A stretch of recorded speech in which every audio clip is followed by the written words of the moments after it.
প্রিয় বন্ধুরা, আপনারা অবাক হয়ে যাবেন। সৃষ্টিকর্তা ফলের মধ্যে এত পাওয়ার দিচ্ছে।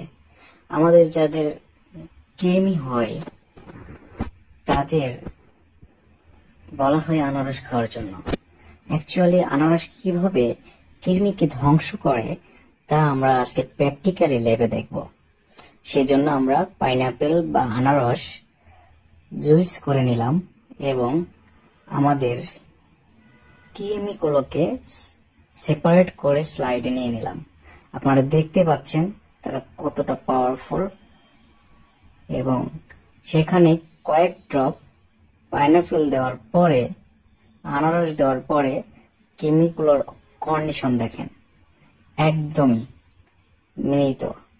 ঠিক আমরা যখন আনারস বা পাইনাপেল খাই এবং আমাদের শরীরে যখন কৃমিগুলো থাকে তখন সেগুলা মারা যায়। এবং দেখেন কিভাবে তাদের